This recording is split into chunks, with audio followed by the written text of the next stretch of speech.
السلام علیکم، میں ہوں امتیاز عبداللہ۔ یوٹیوب کے چینل کہانی گھر پر آپ کو خوش آمدید کہتا ہوں۔ آج کی ہماری کہانی ہے آلے بھائی۔ کہانی کے مصنف ہیں امتیاز عبداللہ۔ کہانی کا عنوان ہے آلے بھائی۔ نام تو اس کا آلے نبی تھا، لیکن تمام لوگ اسے آلے بھائی کے نام سے پکارتے تھے۔ میں بچپن سے ہی اسے اپنے محلے میں آتا دیکھ رہا تھا۔ محلے میں نہ تو اس کا گھر تھا اور نہ کوئی رشتہ دار، لیکن وہ ہر گھر میں اس طرح جاتا جیسے وہ اس کے کسی قریبی رشتہ دار کا گھر ہو۔ وہ میرے گھر بھی آتا، میرے ابا جان سے ملتا، ہر ایک کا حال احوال پوچھتا، مجھے دیکھتے ہی کہتا، بول بیٹا کیا حال ہے، پڑھنے جاتے ہو، خوب پڑھا کرو۔ وہ یہ 3 فقرے ایک ہی سانس میں بول جاتا، جس کے جواب میں میں صرف مسکرا دیتا۔ ظاہری شکل و صورت اس کی اتنی اچھی نہ تھی۔ رنگ سانولا، سفید قمیض اور پاجامہ اور پاؤں میں ہوائی چپل پہنی ہوتی، ہتھوڑا مارکا کے سگریٹ پیتا۔ سگریٹ کو سلگانے کے بعد وہ اسے اپنے ہونٹوں کی گرفت میں لے آتا، پھر وہ سگریٹ کو اس وقت تک ہاتھ نہ لگاتا جب تک وہ ختم ہونے کے قریب نہ ہو جاتا۔ مجھے بچپن سے اس کی صرف ایک چیز اچھی لگتی تھی، وہ تھی اس کی زبان۔ وہ اردو زبان بڑی روانی کے ساتھ بولتا، اور شاید یہی ایک بات تھی جس نے مجھے آلے بھائی کے قریب کر دیا تھا۔ آلے بھائی کے بارے میں جو میں نے سن رکھا تھا وہ یہ تھا کہ اس نے انڈیا میں اپنے رشتہ داروں میں سے ایک عورت رقیہ سے شادی کر رکھی ہے، جس سے اس کی ایک بیٹی عالیہ بھی ہے۔ سن 71 میں وہ انڈیا گیا تھا، جہاں اس نے رقیہ سے شادی کر لی۔ ابھی شادی کو چند ہفتے ہی گزرے ہوں گے کہ پاک بھارت جنگ شروع ہو گئی۔ آلے بھائی کو انڈیا میں دوسرے پاکستانیوں کی طرح گرفتار کر لیا گیا۔ وہ 3 سال بغیر کسی گناہ کے قید رہا۔ رقیہ اور اس کے رشتہ داروں نے اس کی بڑی تلاش کی، لیکن 3 سال تک اسے یہ تک نہ معلوم ہو سکا کہ اسے کس جگہ قید رکھا گیا ہے۔ وہ آخری دفعہ رقیہ سے شادی کے 3 سال بعد اٹاری ریلوے اسٹیشن پر ملا، جب اسے رہائی کے بعد زبردستی پاکستان بھیجا جا رہا تھا۔ رقیہ نے اسے 2 سال کی ایک بچی دکھائی اور کہا، یہ تمہاری بیٹی عالیہ ہے جو تمہاری قید کے دوران پیدا ہوئی۔ یہ تھی آلے بھائی کی کہانی، جو کہ میں بچپن سے سنتا آ رہا تھا۔ جب وہ رہا ہو کر پاکستان آیا، تب سے وہ ہمارے گھر آ رہا تھا اور ہمارے محلے میں آ رہا تھا۔ یہاں آ کر اس نے عطر بیچنے کا کاروبار شروع کر دیا۔ وہ شہر شہر جاتا اور مختلف قسموں کے عطر فروخت کرتا۔ وہ محلے میں 2-3 دفعہ ہمارے آتا اور ہمارے گھر بھی آتا، لیکن ہمارے محلے میں وہ کسی کو عطر فروخت نہ کرتا۔ وہ محلے میں ہر ایک سے ملنے آتا، اپنا غم اور دکھ محلے کے گھروں میں جا کر بانٹتا۔ ہر کوئی آلے بھائی سے رقیہ اور عالیہ کے بارے میں پوچھتا، وہ انہیں کب پاکستان لا رہا ہے۔ میں نے بھارت کے سفارت خانے میں ویزا کے لیے درخواست دے رکھی ہے۔ وہ کہتے ہیں تم نے انڈیا میں قید کاٹی ہے، اس لیے تمہیں ویزا نہیں مل سکتا، تم بھارت نہیں جا سکتے۔ وہ ہر ایک کو یہی رٹا ہوا جواب دیتا۔ کوئی پوچھتا کہ رقیہ کا کوئی خط آیا؟ ہاں، رقیہ کے خط آتے ہیں۔ وہ کہتی ہے کہ عالیہ 11 برس کی ہو گئی ہے اور وہ پاکستان اس وقت تک نہ آئے گی جب تک خود انڈیا لینے نہ آ جاؤں۔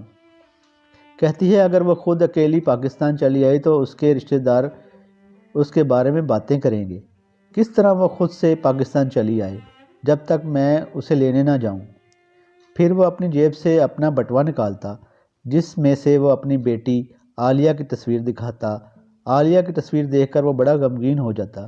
اس کی آنکھوں میں آنسو آ جاتے، جو کہ صرف اس کی آنکھوں تک ہی محدود رہتے۔ جب ذرا چلنا مشکل ہو گیا تو اس نے ہمارے محلے سے متصل بازار میں پلاسٹک کے جوتوں کی دکان کھول لی۔ چھوٹی سی دکان تھی اور دکان کے اوپر ایک چھوٹا سا کمرہ بھی اس نے رہائش کے لیے کرائے پر لے لیا۔ گرمیوں میں دوپہر کو جب بازار میں رش ذرا کم ہو جاتا تو میں آلے بھائی کی دکان پر چلا جاتا اور وہاں رکھی ہوئی 2 کرسیوں میں سے ایک پر بیٹھ جاتا۔ مجھے دیکھتے ہی وہ کہتا، بول بیٹا کیا حال ہے، پڑھنے جاتے ہو، خوب پڑھا کرو، اور میں ہمیشہ کی طرح صرف مسکرا دیتا۔ پھر وہ باتیں شروع کر دیتا۔ اس کی ہر بات رقیہ کے بارے میں ہوتی۔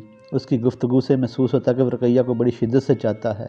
گفتگو کے دوران بار بار وہ آسمان کی طرف دیکھتا، جیسے اللہ سے اپنی قسمت کے بارے میں شکوہ کر رہا ہو۔ شاید اس کے بس میں نہیں تھا، ورنہ وہ اڑ کر رقیہ کے پاس چلا جاتا۔ رقیہ کے ساتھ وہ اپنی بیٹی عالیہ کی باتیں شروع کر دیتا۔ 8ویں جماعت میں ہو گئی۔ ہائے، باپ کی محبت کے بغیر کیسے بیچاری پرورش پا رہی ہے، لیکن ہر ماہ وہ رقیہ کو خرچ ضرور بیچتا تھا۔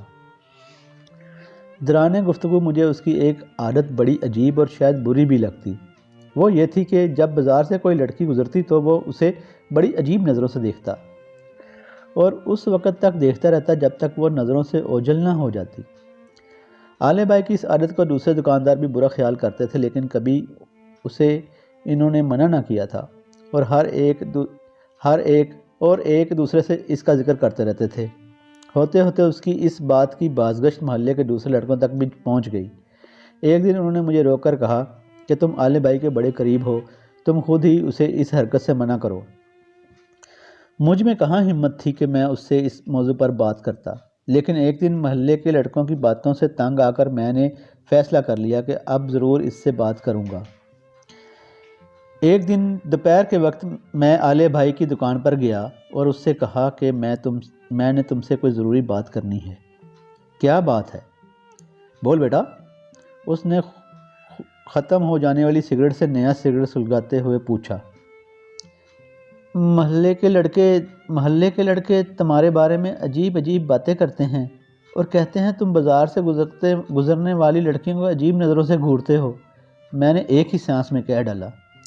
میری بات کا سننا تھا کہ اس نے سگریٹ کو اپنے ہونٹوں میں زور سے دبایا اور میری طرف غصے سے آنکھیں نکال کر دیکھنے لگا۔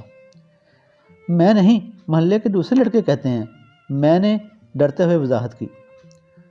تم شام کو دکان بند کرنے کے وقت آنا، یہ کہہ کر اس نے نظریں جھکا لیں۔ شام کو میں اس کے پاس گیا۔ وہ دکان بند کر رہا تھا۔ دکان کا تالا لگاتے ہی مجھے دکان کے اوپر والے کمرے میں لے گیا جہاں وہ رہتا تھا۔ کمرے کے اندر جاتے ہی وہاں بچھی ہوئی اکلوتی چارپائی پر بیٹھ گیا۔ سگریٹ کا لمبا کش لگا کر مجھے اپنے پاس بٹھا لیا۔ اس کے چہرے سے عیاں تھا کہ میری اس بات سے اسے بڑا رنج پہنچا ہے۔ پھر وہ بولا، یار سنو، میں کیا کروں؟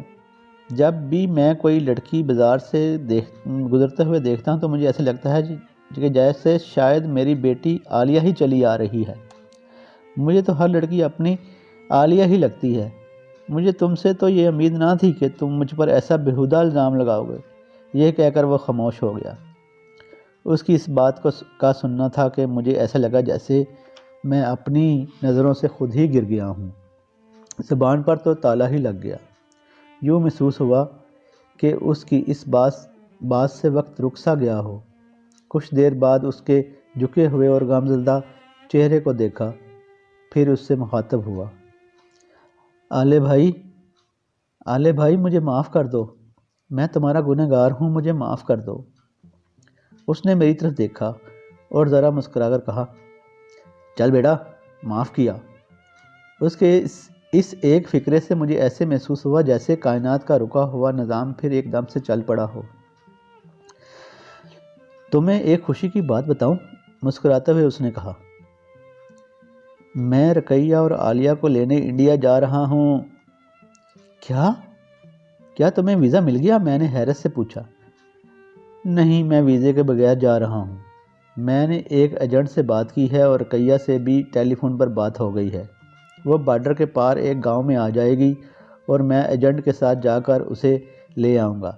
اس طرح رقیہ کا بھی اعتراض دور ہو جائے گا۔ ایجنٹ کو میں نے رقم بھی ادا کر دی ہے اور اس ہفتے کسی دن رقیہ اور عالیہ کو میں پاکستان لے آؤں گا۔ اب میں یہاں نہیں رہوں گا، میں ان دونوں کو لے کر کراچی چلا جاؤں گا۔ اس کے چہرے سے خوشی کے آثار عیاں تھے۔ لیکن کراچی چلے جانے والی بات مجھے اچھی نہیں لگی۔ پھر بھی میں خوش تھا کہ آلے بھائی اپنی بیوی اور بیٹی کے ساتھ اپنی باقی کی زندگی بسر کرے گا۔ اس نے مجھ سے وعدہ لیا کہ جب تک وہ اپنے بیوی بچوں کو لے کر پاکستان نہ آ جائے اس وقت تک کسی کو اس بارے میں مت بتانا۔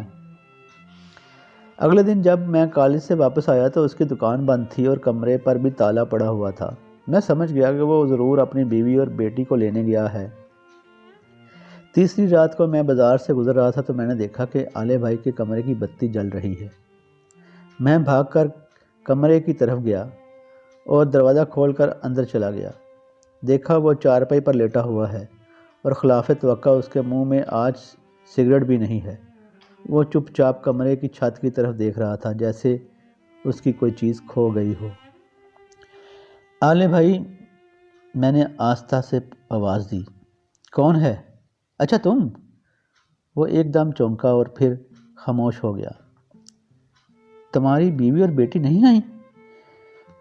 نہیں آئیں، اس نے ہلکی سی آواز میں جواب دیا۔ میں انہیں لینے گیا تھا، وہ وہاں آئی ہی نہیں۔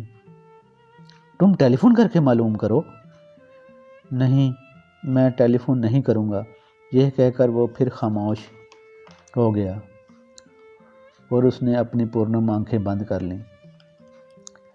اگلے دن اس نے اپنی دکان پھر سے کھول لی۔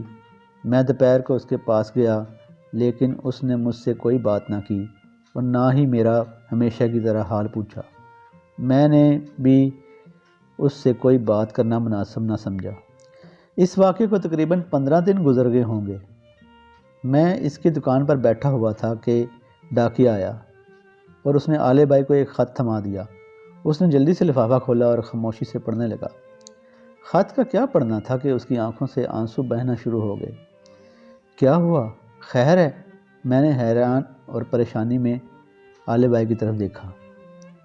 یہ پڑھ دو، اس نے خط میری طرف بڑھایا۔ میں نے خط پڑھا۔ یہ خط انڈیا سے اس کے کسی رشتہ دار انور نے بھیجا تھا جس پر کچھ یوں تحریر تھا۔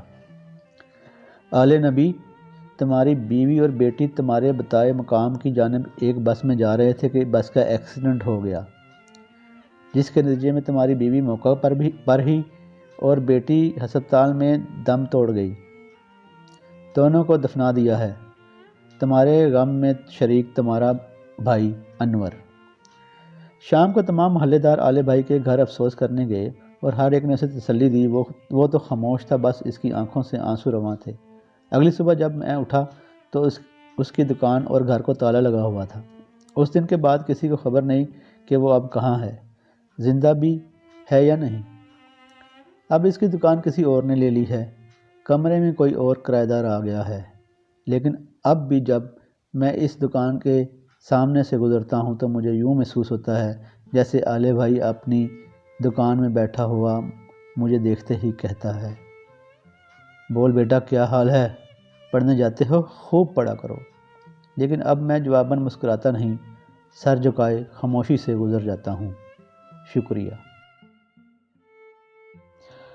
اگر آپ کو آج کی ہماری کہانی پسند آئی ہے اور آپ چاہتے ہیں کہ مزید کہانیاں بھی آپ سنتے رہیں تو ہمارے پیج کہانی گھر بائی امتیاز عبداللہ کو لائک کیجئے اور سبسکرائب کیجئے۔ السلام علیکم۔